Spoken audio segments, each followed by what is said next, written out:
નમસ્કાર દર્શક મિત્રો, સ્વાગત છે આપનું મંતવ્ય ન્યૂઝમાં અને સૌરાષ્ટ્ર સુરત સાથે હું જીત ગઢવી।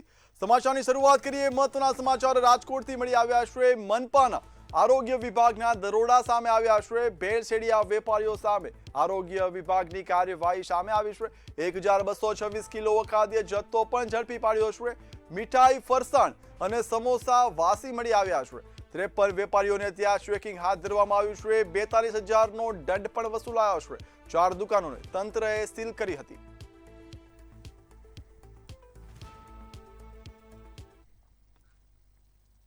તો રાજકોટથી વાત કરીએ। એસઓજીના દરોડામાં 2 શખ્સ ઝડપાયા છે। 14 કિલો ગાંજા સાથે સગીર પણ ઝડપાયો છે। બામણબોર નજીક હોટલ પાસેથી આરોપીઓ ઝડપાયા છે। 7.5 લાખનો ગાંજો ઝડપવામાં આવ્યો છે। વનરાજ હાંડા સહિત 2ની ધરપકડ કરાઈ છે। પોલીસે સમગ્ર મામલે તપાસ હાથ ધરી છે।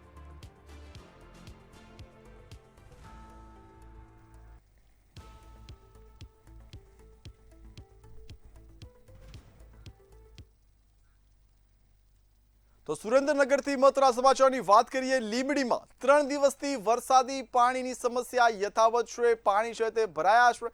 સેવા સદન અને તબેલા વિસ્તાર પરેશાન થયા છે। વિદ્યાર્થીઓને પાણીમાંથી પસાર થવાની ફરજ પડી રહી છે। નગરપાલિકા કચેરી નજીક જ પાણી ભરાયા છે। પાણી ભરાતા તંત્ર સામે લોકોમાં રોષ ફેલાયો છે। શહેરમાં પાણી નિકાલની કામગીરી સામે અનેક સવાલો ઉઠી રહ્યા છે। સ્થાનિકોએ તાત્કાલિક પાણી નિકાલની માંગ કરી છે।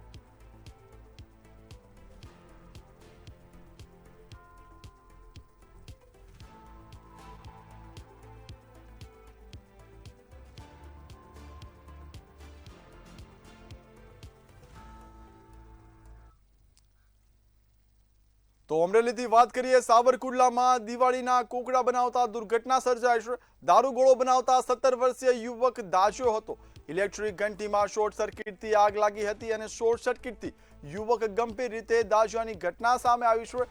કિશન મકવાણાને સારવાર માટે રાજકોટ ખસેડવામાં આવ્યો છે। સારવાર દરમિયાન કિશન મકવાણાનું કરુણ મોત થયું છે।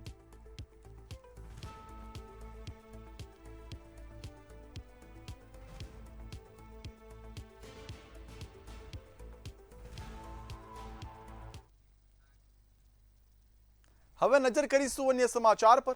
તો રાજકોટ શહેરમાં નજીવી બાબતે વધુ એક હત્યાની ઘટના સામે આવી છે।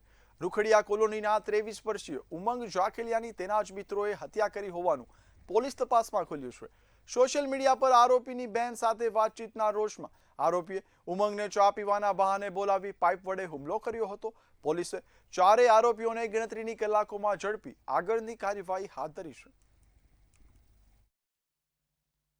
જે નાજીરભાઈ છે તેની સાથે આસિફભાઈ, સુજલભાઈ જે એના મિત્રો છે એની સાથે લઈ જઈ અને મોરબી રોડ બાજુ લઈ જઈ અને આ જે મરણ જનાર ઉમંગભાઈ છે જેઓને મરણતોડ માર મારેલો, મરણતોડ માર માર્યા બાદ ફરી રૂખડિયાપરા પાસે આવી અને એના ભત્રીજાની વિજય ભત્રીજો છે એના દુકાન પાસે આવી અને ત્યાં મૂકી અને જતા રહેલા। ત્યારબાદ આ મરણ જનાર ઉમંગભાઈ જે છે તેઓને ત્યાં આગળ મરણતોડ હાલતમાં પડેલો હોય એને તાત્કાલિક હોસ્પિટલ ખાતે લઈ જવામાં આવેલો, પણ હોસ્પિટલ ખાતે તેઓનું મરણ જાહેર કર્યું।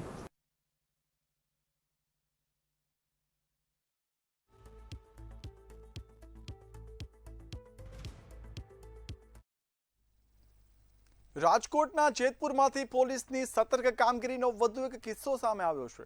ઉદ્યોગનગર પોલીસે બાતમીના આધારે દેશી દારૂ ભરેલી કારને ઝડપી પાડી હતી। જોકે ઝડપાઈ જવાના ડરથી બુટલેગરે પોલીસ પર જ છરી વડે હુમલો કર્યો હતો, જેમાં એક પોલીસ કોન્સ્ટેબલ ઇજાગ્રસ્ત થયા હતા। પોલીસે આરોપીને કાબૂમાં લઈ દારૂ અને કાર કબજે કરીને વધુ કાર્યવાહી હાથ ધરી છે।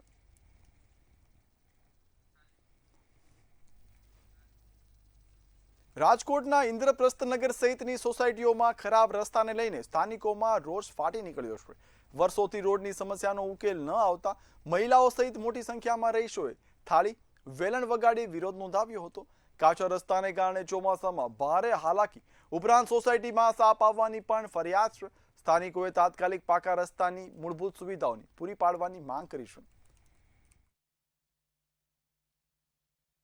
વોર્ડ નંબર 1માં આવેલું ઇન્દ્રપ્રસ્થ નગર સહિતની જે સોસાયટીઓ છે ત્યાંની મહિલાઓએ ઉગ્ર વિરોધ છે તે કર્યો છે। લાંબા સમયથી એટલે કે 10 વર્ષથી પણ વધુ સમય થઈ ચૂક્યો છે, પણ જે પ્રાથમિક સુવિધા હોવી જોઈએ એટલે કે રસ્તાની સુવિધા તે ઉપલબ્ધ નથી કરાવવામાં આવી રાજકોટ મહાનગરપાલિકા દ્વારા. અને આ સાથે જે પ્રાથમિક બીજી જે જરૂરિયાત હોય લોકોની તે પણ આ વિસ્તારમાં નથી, અને તેના જ કારણે એક આક્રોશનો માહોલ છે તે દેખાઈ રહ્યો છે. આપણી સાથે સ્થાનિક મહિલાઓ જોડાણી છે, એમની સાથે વાત કરીશું તેઓ શું કહી રહ્યા છે. શું નામ આપનું? હંસાબેન. શું કહેશો, કઈ પ્રકારની અત્યારે હાલાકી ભોગવી રહ્યા છો? અમારા ઢાળિયામાં છે ને વરસાદ થાય એટલે બધા લપટીને પડે છે, ગલઢા બિચારા આયલા જતા હોય તો હાલી ન હગે. પછી અમારા અહીંયા એક બગીચાની કે એની સુવિધા કાંઈ નથી, કચરા જ્યાં ત્યાં બધા નાખી જાય છે. આ બધી અમારે અગવડતા થાય છે ને મત દઈ આપીએ છીએ ને તો મત લઈ જાય છે, પછી જોવા જ સામે આવતા નથી કાંઈ પણ વસ્તુ. આ વિસ્તારમાં ટોટલ કેટલી સોસાયટીઓ આવેલી છે? ચાર ફ્લેટ, ઇન્દ્રપ્રસ્થ, બંસી પાર્ક ને શાંતિ નિકેતન, 4 સોસાયટી આવેલી છે. અક્ષર તમે શું કહેશો?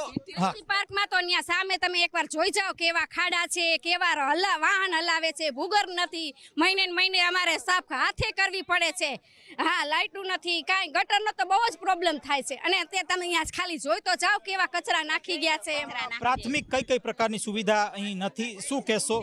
રજૂઆત કેટલી વખત કરવામાં આવી કોર્પોરેટરને, અને કેટલા વર્ષથી તમે રહો છો? અમે રહેવા આવ્યા ને તો 9 વર્ષ થયા, પણ આ તો 15 વર્ષ થયા આવો ને આવો છે ઢાળીઓ. બધા એવું કહે છે અમે રહેવા આવ્યા 9 વર્ષ થયા, પણ આ જ પ્રશ્ન છે, સ્ટ્રીટ લાઇટ નથી. અને રાતના ટાઈમે અવાવરી જગ્યાએ દારૂડિયા બેઠા હોય, અમને બીક લાગે છે અવર જવર કરતા.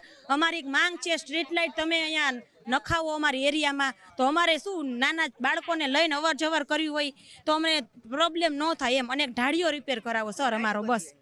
ઢાળીઓ કેટલા વખતથી છે? ઢાળિયા નહીં, લગભગ 9 વર્ષ તો થયા. 9 વર્ષથી અમે રહેવા આવ્યા, 9 વર્ષ થયા. તમે આના પરિસ્થિતિ જોઈ છે, કાંઈ ફેરફાર નથી ઢાળિયામાં. અને અમારા બંસી પાર્કમાં તમે જોવો, ગટરનો ભૂગર્ભનો પ્રશ્ન છે, ગટરો એટલી ઉભરાય છે અને બાળકો અમારા બીમાર પડે છે. કેટલી જીવજંતુ. શું કહેશો માસી? દરરોજ ને દરરોજ રેગ્યુલર અમારે દવાખાનું હોય જ. સાકાર ગંદકીના હિસાબે ગંદકી જોઈ આવો અત્યારે તમે હાલમાં બંસી પાર્ક. કોર્પોરેશન વાળા અહીંયા સફાઈ કરવા નથી? કોઈ નહીં. ગટર વપરાય છે. ટેક્સ વસૂલવામાં આવે છે તમારા વિસ્તારમાં, સોસાયટીમાં? ટેક્સ આવે છે, બધા વેરો ભરે છે, ટેક્સ આવે છે, લાઇટ બધું, ગેસ લાઈન બધું છે. પણ શું કહેશો માસી, કેટલા વખતથી રહ્યો છો આપ? હું 15 વર્ષ ત્યાં રહું છું, 2012 થી રહું છું, પણ અહીં કોઈ વાતની સુવિધા જ નથી. અમે તો હવે કઈને થાકી ગયા, કંટાળી ગયા છીએ. શું કહેશો કાકા? પ્રફુલભાઈ જોશી, વોર્ડ નંબર 1માં પરશુરામ માર્બલ પાસે ઇન્દ્રપ્રસ્થ અને બંસી પાર્ક 2 સોસાયટી આવેલી છે. અને પાછળના ભાગમાં અક્ષર અને શાંતિનિકેતન. બધા લોકોની અવર જવર અહીંયા ઢાળીએથી અને બંસી પાર્કમાં જ થઈ છે. આ ઢાળીમાં કેટલા લોકો રહેતા હશે? ઓછામાં ઓછો અહીંથી 10 થી 12 હજાર માણસ થઈ જાય, 2 સોસાયટીમાં થઈને અને પાછળનું થઈને. તો બધાને અવર જવર ઢાળિયા ઉપર જાય. ઢાળિયામાં છેલ્લા 10 વર્ષથી આ કોઈ નથી કાંઈ મોરમ નખાવતા, કે નથી કંઈ રિપેરિંગ કરાવતા. કોર્પોરેટર શું કહે છે? કોર્પોરેટર રજૂઆત કરી છે ખરા? અને રજૂઆત અવારનવાર કરી, તો એને વચ્ચે મેટલિંગ કરી દીધું હતું, અને તમારો ડામર રોડ થઈ ગયા છે. એને આજ 2 વર્ષ થઈ ગયા. મેટલિંગ કરી ગયા, રોલ માથે ફેરવી દીધો, પણ ડામર રોડ હજી સુધી કાંઈ કર્યો નથી. કહી શકાય કે લોકોનો ખૂબ જ આક્રોશ દેખાઈ રહ્યો છે. આ વિસ્તારમાં 4 સોસાયટીઓ આવેલી છે, અને આ 4 સોસાયટીમાં અંદાજિત 12,000 લોકો રહે છે. અને આ 12,000 લોકો છે તે ત્રાહિમામ પોકારી રહ્યા છે. જે પ્રાથમિક સુવિધા હોવી જોઈએ વિસ્તારમાં, એ કોઈ પણ પ્રકારની જે સુવિધા છે આ વિસ્તારમાં ઉપલબ્ધ નથી. અને તેના જ કારણે એક આક્રોશ લોકોમાં દેખાઈ રહ્યો છે. કારણ કે લાંબા સમયથી કોર્પોરેટરને પણ ક્યાંક રજૂઆત કરવામાં આવી છે, અને ઉચ્ચ અધિકારીઓને પણ કરવામાં આવી છે રજૂઆત, છતાંય કોઈ પણ પ્રકારની કાર્યવાહી ન થતાં અંતે એક વિરોધ દ્વારા ક્યાંક ને ક્યાંક કોર્પોરેશન આ વિરોધથી જાગે તે પ્રકારની માંગ લોકો હાલ કરી રહ્યા છે. Camera person Lalit Vyas, Kundel, Rajkot. જેતપુરમાં દેશી દારૂની હેરાફેરી અટકાવવા ગયેલા police head constable Nilesh Makwana પર બુટલેગરે છરીથી જીવલેણ હુમલો કર્યો હતો. પોલીસે પીછો કરીને આરોપી દિલીપ શેખવાને ઝડપી લેતા તેને છરી વડે હુમલો કર્યો હતો. ઘટનામાં કોન્સ્ટેબલને હાથ અને પગમાં ઈજા થઈ છે. પોલીસે કારમાંથી 200 લીટર દેશી દારૂ સહિતનો મુદ્દામાલ જપ્ત કર્યો છે. ઘટનાની ગંભીરતાને પગલે રાજકોટ ગ્રામ્ય એસપી અને રેન્જ આઈજીએ હોસ્પિટલ પહોંચી ઇજાગ્રસ્ત પોલીસ કર્મીની મુલાકાત લીધી હતી.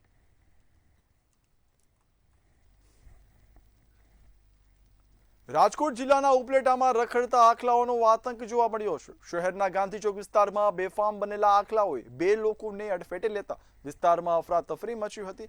સમગ્ર ઘટનાનો વિડીયો સોશિયલ મીડિયા પર વાયરલ થયો છે. ઘટનાની જાણ થતાં નગરપાલિકાની ટીમ તાત્કાલિક સ્થળ પર પહોંચી હતી અને ભારે મહેનત બાદ આખલાઓને પકડી પાડ્યા હતા. પ્રાથમિક તપાસમાં આખલાને હડકવા થયો હોવાની આશંકા વ્યક્ત કરવામાં આવી છે. સમગ્ર ઘટનાને પગલે લોકોમાં ભયનો માહોલ જોવા મળ્યો હતો.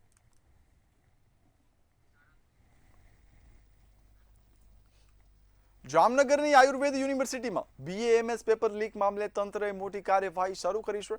ઇન્ચાર્જ વાઇસ ચાન્સેલર ડોક્ટર નરેશકુમાર જૈને સમગ્ર ઘટનાની તપાસ માટે 3 સભ્યોની કમિટી રચી છે.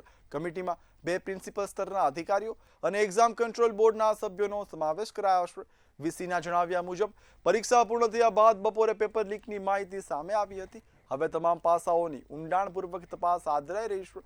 યુનિવર્સિટીએ સ્પષ્ટ કર્યું છે કે દોષિતો સામે કડક કાર્યવાહી થશે અને વિદ્યાર્થીઓના હિત સાથે કોઈ સમાધાન નહીં કરવામાં આવે.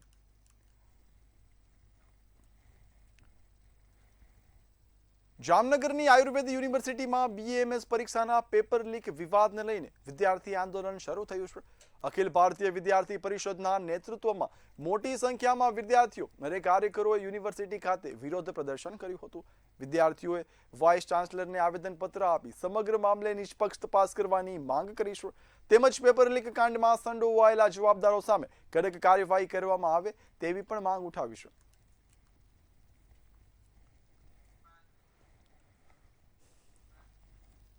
હળવદ તાલુકાના સાપકડા ગામમાં છેલ્લા 2.5 મહિનાથી કાયમી તલાટીની નિમણૂક ન થતા ગ્રામજનો ભારે હાલાકી ભોગવી રહ્યા છે.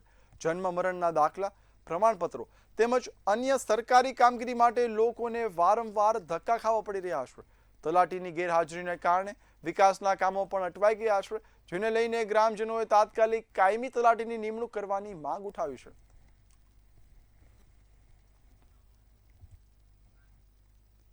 અમરેલીના મોટા લીલિયામાં આવેલા વાડીવાળા દાદાના મંદિરમાં ચોરીની ઘટનાએ ભક્તોમાં ભારે રોષ ફેલાવ્યો છે. તસ્કરોએ મંદિરનું તાળું તોડી અંદાજે રૂપિયા 3.50 લાખના મુગટ અને છત્તરની ચોરી કરી તેઓ ફરાર થયા હતા. ઘટનાની જાણ થતાં લીલિયા પોલીસ તપાસમાં લાગી છે અને તસ્કરોને ઝડપી પાડવા માટે વિવિધ દિશામાં કાર્યવાહી હાથ ધરાઈ રહી છે.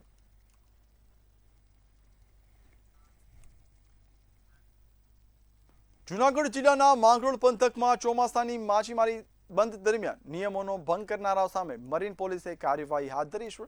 શરિયાજ બારા ગામના દરિયામાં પ્રતિબંધ હોવા છતાં જીવના જોખમે માછીમારી કરવા ગયેલા 8 ઈસમોને 2 હોડીઓ સાથે ઝડપી પાડવામાં આવ્યા છે.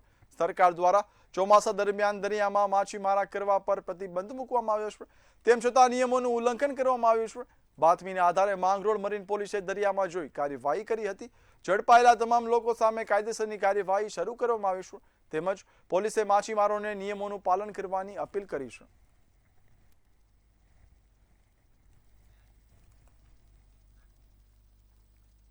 સુરેન્દ્રનગરના ધ્રાંગધ્રામાં સ્કૂલ બસ સાથે બનેલી દુર્ઘટનામાં 6 વર્ષીય વિદ્યાર્થીનું કરુણ મોત થયું છે. પ્રાથમિક માહિતી મુજબ ચાલતી બસનું તળિયું નીકળી જતા બાળક નીચે પટકાયો હતો. ઘટનાથી પરિવાર શોકમાં ગરકાવ છે અને સ્કૂલ સામે રોષ વ્યક્ત કરી રહ્યો છે. પોલીસે સમગ્ર મામલે તપાસ શરૂ કરી છે, જ્યારે બસની સલામતી વ્યવસ્થા સામે ગંભીર સવાલો પણ ઊભા થયા છે.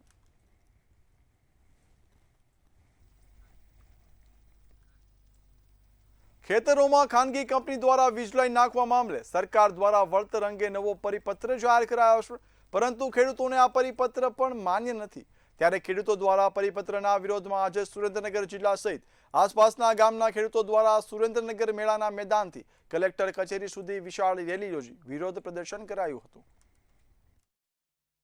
અમે અહીંયા જિલ્લા કલેક્ટર ઓફિસે આવેદનપત્ર પાછું દેવા આવ્યા છીએ. અમારે હજુ એક ખેતરનું નિવારણ નથી આવ્યું તો બીજા ખેતરનું સર્વે આવી ગયું છે, તો હજુ આમનામાં જ કોઈ જવાબ નહીં કંઈ કરી શકે તો અમે શું કરશું? મારા ખેતરમાંથી 2024માં પાવર ગ્રીડની લાઈન નીકળી હતી. એ સમયે અમને જંત્રીના ભાવે એમને કીધું હતું, પણ અમે 1 વર્ષ લડત કરી એટલે એને DLVC કમિટી રજૂ કરી. હવે અત્યારે જેત પર જો આંદોલન ચાલે છે એમાં એને 2 ગણું વળતર કર્યું છે. હવે આગામી સમયોમાં આપણે હજી 1 વર્ષ લગીને લડાઈ આપશે ને એને 4 ગણું નહીં એને 5 ગણું આપવું પડશે. લગભગ તો આખા સુરેન્દ્રનગર જિલ્લાના ખેડૂતના એક ખેડૂત આવ્યા છે, ધન્ય દેવાય ખેડૂતને, પણ સરકારને હજી કાન નથી ઉગડતી, નથી આંખ્યું. તો હવે સરકાર હોય કે કંપની વાળા હોય કે ચા વેચી જે નક્કી નથી થતું, તો વગર વળી ખેડૂત થાંભલો કેમ ફરવા દેશે? શેડા આટું ભાઈ ઉભા છે, મોટો થાંભલો ઉભો કરી નાખે તો અહીંયા એને માતાજી પિતાજી લાગતું જ નથી. ભાઈઓમાં બાજે માતાજી ભરાવ ન ભરાય. હવે અમને કઈ વસ્તુ સહી સાંભળી ભૂખ જણા કઈ અમને ખબર જ ન પડે.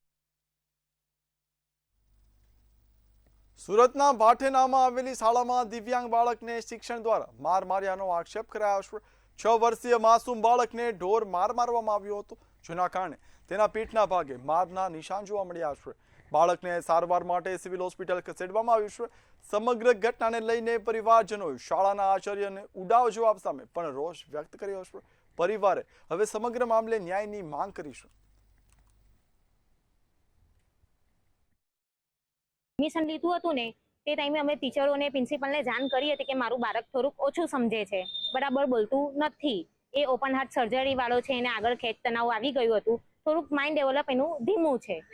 તો એના કારણે અમે ટીચરને પહેલેથી જાણ કરી જ દીધી હતી. પણ આજે જ્યારે સ્કૂલમાંથી રડતો નીકળો ને તો અમને એમ કે એને નહીં જવાના બહાના જ હશે. અમે રોજ એવું જ સમજીએ કે આને જવું જ નથી. પણ આજે રડતો નીકળો જ્યારે કપડાં ચેન્જ કર્યા ને ત્યારે એના પીઠ પર સોટીના ઘા હતા. તો અમે સ્કૂલમાં પાછા એને લઈ ગયા કે આ ટીચર આ છોકરાને આવી રીતે માર્યું. તો ટીચર પ્રિન્સિપલે એવું કીધું કે અત્યારે તો ટીચરો બધા નીકળી ગયા અને ટીચર રજા પર છે ને તો એક ટીચર 3 ક્લાસ સંભાળે છે. આવું કારણ જણાવ્યું અમને. તમે કાલે આવજો. તો સુરતથી મહત્વના સમાચારની વાત કરીએ. નદીમાં યુવક ડૂબવાની ઘટના છે તે સામે આવી છે. ઓલમ નદીમાં યુવક ડૂબવાની ઘટના છે તે સામે આવી છે. સમગ્ર પંથકમાં ચકચાર મચ્યો છે. સુરતની વાત કરીએ, બોરિયા ગામે ઓલન નદીમાં યુવક છે તે ડૂબ્યો છે. ઓલન નદીમાં યુવક ડૂબ્યાનો કોલ મળી આવતા તરત તંત્ર છે તે એક્શનમાં આવ્યું હતું. ફાયર અને તરવૈયાઓએ શોધખોળ હાથ ધરી છે. હાલ યુદ્ધના ધોરણે કામગીરી છે તે હાથ ધરાઈ છે.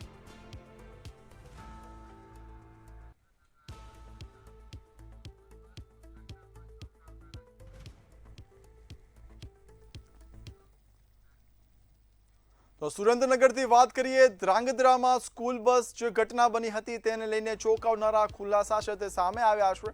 સ્કૂલ બસ દુર્ઘટનામાં ચોંકાવનારા ખુલાસા છે તે મળી રહ્યા છે. બસના દસ્તાવેજો અંગે ગંભીર સવાલો ઉઠ્યા છે. બસના દસ્તાવેજ છે તેને લઈને સવાલો આવી રહ્યા છે. ટેક્સ અને ફિટનેસ અંગે પણ સવાલો છે. અનેક ખુલાસા સામે આવી રહ્યા છે. સંચાલકના અગાઉના દાવા સામે પણ હાલ પ્રશ્નો થઈ રહ્યા છે. હાલ ચોંકાવનારા ખુલાસાઓમાં મૃતક વિદ્યાર્થીના પરિવારને ભ્રામક માહિતી આપવામાં આવી રહી છે. તેવો પણ એક મહત્વનો સવાલ છે તે સામે આવી રહ્યો છે. હાલ વાત કરીએ મહત્વના સમાચારની. સમાચાર સુરેન્દ્રનગરથી મળી આવ્યું છે. હવે સમગ્ર મામલે નિષ્પક્ષ તપાસ અને કડક કાર્યવાહીની માંગ ઉઠી રહી છે. જિલ્લા શિક્ષણ અધિકારીનો સંપર્ક પણ નથી થઈ શક્યો. બસની અંદરથી બાળક નીચે પડી ગયું છે અને એમાં અમે પરિવારના લોકો સાથે છીએ. બોડીમાં સાહેબ નીચે પાટિયા મૂક્યા હતા અને પાટિયામાંથી સીધા નીચે પડ્યા, તો ફિટનેસ કેવી રીતે થયું હશે? ફિટનેસ હજી થોડા દિવસ પહેલાં જ એનું ફિટનેસ કમ્પ્લીટ કરેલું છે, પણ ઉપર જે મેટિંગ હોય અને એના કારણે નીચેનું તળિયાનો અમને ખ્યાલ ન હોય કે બે તૂટેલું છે. તળિયામાંથી થોડું તૂટી ગયું છે અને એમાંથી બાળક નીચે ગયું છે. પાટિયું મૂકવામાં આવ્યું હતું સાહેબ? એટલે બસ મેં જોયેલી નથી અત્યારે હાલ. બરાબર છે. તો હવે આગળની શું કાર્યવાહી કરશો એના ઉપર? જે કંઈ કાયદેસરની ધારાધોરણો કાયદેસર કાર્યવાહી થતી હશે એમાં અમે સાથે છીએ. તો સૌરાષ્ટ્ર સુરતમાં હાલ બસ આટલું જ. હવે નિહાળો સીધો સંવાદ સહયોગી મહેન્દ્ર સાથે. નમસ્કાર.